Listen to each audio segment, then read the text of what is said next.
मुलाकात हुई। उसके बाद आप उनके घर पहुंचे। 9 साल बाद ये मुलाकात, 2013 में वो बीजेपी चले गए। हमने कभी आपको उसके बाद इस तरीके से 9 साल बाद हुई है। तो शुभ बात है, 90 साल। हाँ, तो ये नवरात्रि से पहले हुई, अच्छी बात है। कि कैसी मुलाकात थी सर, और बड़े अर्थ निकाले जा रहे हैं मुलाकात में। कोई ऐसे अर्थ निकालने की आवश्यकता नहीं है, बहुत सामान्य सी मुलाकात थी।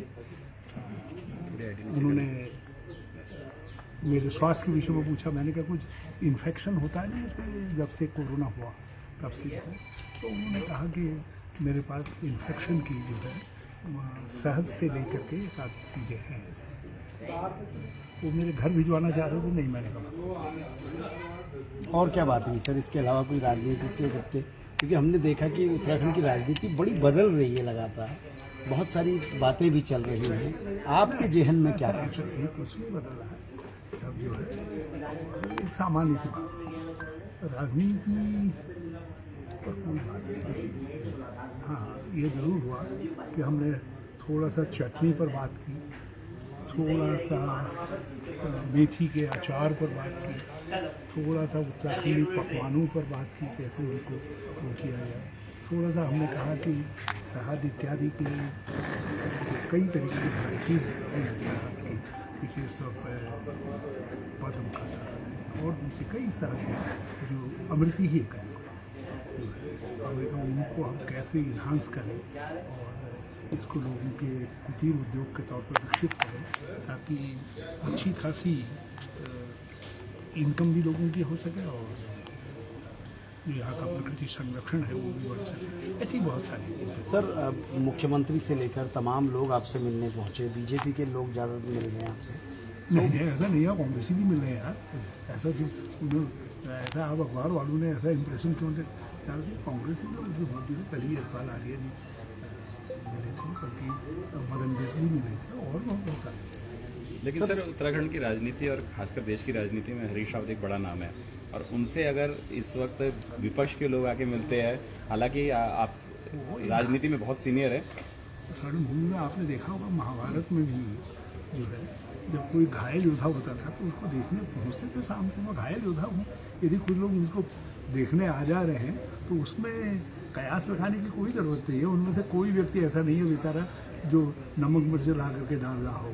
वो सब लोग जो है एक घायल योद्धा के साथ अपनी भावनाएं,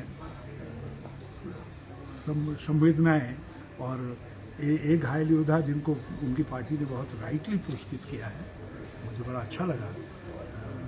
मुख्यमंत्री जी, उनके साथ मैंने थोड़ा सा ऐसे घाव कैसे रखते हैं वो बांटा, क्योंकि वो पुराना अनुभवी हूँ, वो नए नए थे।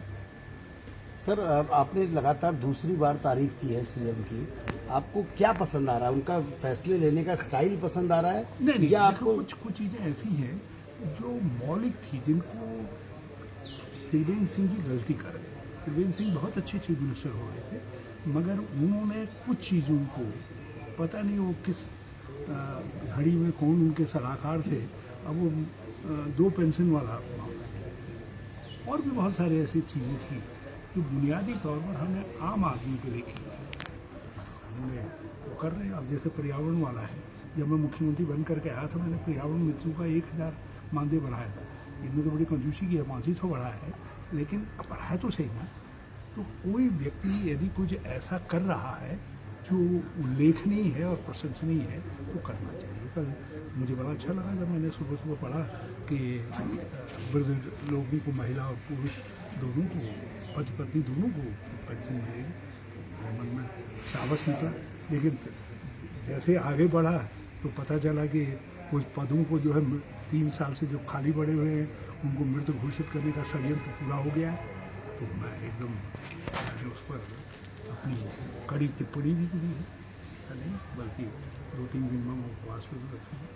सर, हालांकि ये सवाल वैसे तो आपसे नहीं है, लेकिन फिर भी मुख्यमंत्री जी को अब उपचुनाव लड़ना है, क्योंकि आप भी मुख्यमंत्री रहते हुए उपचुनाव लड़े थे।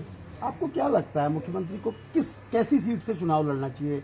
मैदान से लड़ना चाहिए, पहाड़ से लड़ना चाहिए, कहाँ से? तो कोई टिप्पणी नहीं करना चाहूँगा, क्योंकि मैं विरोध पक्ष का हूँ, तो मैं तो ऐसा ही रास्ता बताऊँगा जहाँ से भटक जाए। तो इसलिए इसमें मैं न राय दूंगा न मेरी वो राय मानेंगे।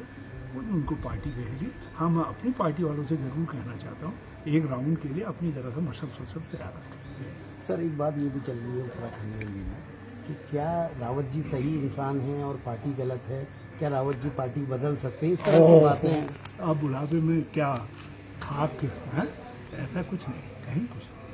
हमने बड़े बड़े प्रलोभन और बड़ी बड़ी चीज़ें ठुकराई हैं, हमने इसलिए थोड़ी ठुकराई हैं सब चीज़ें जो है, और फिर हम निराश होकर के नहीं हटते। सर आपने कहा और कि ये कोई बल्कि ढीले सिक्कस न समझे जमाना हमको।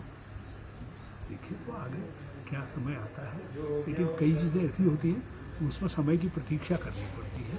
आगे क्या करूँगा उसके लिए समय की प्रतीक्षा। सर कांग्रेस आपको ऐसा नहीं लगता थोड़ा सा गंभीर नहीं हो रही है? नेता प्रतिपक्ष सदन चला गया, बिना नेता प्रतिपक्ष के अध्यक्ष का चुनाव नहीं है, बिखरा हुआ है संगठन। गंभीरता को दर्शाता है।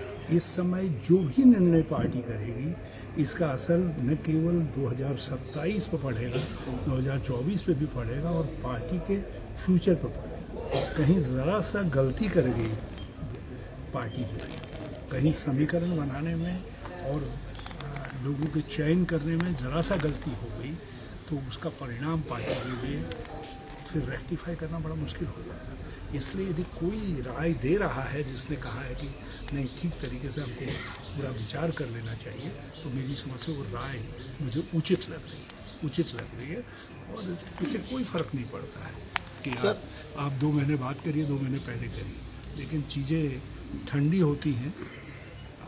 कभी कभी बहुत ज़्यादा गर्म खाने से पेट का अल्सर खराब हो जाता है। इस समय वैसे ही चुनाव हारे हुए हैं, यदि गरम गरम करेंगे और गरम गरम ऐसे निर्णय करेंगे तो हो सकता है उससे आगे चीज़ें खराब हो। सर मुख्यमंत्री जी ने कहा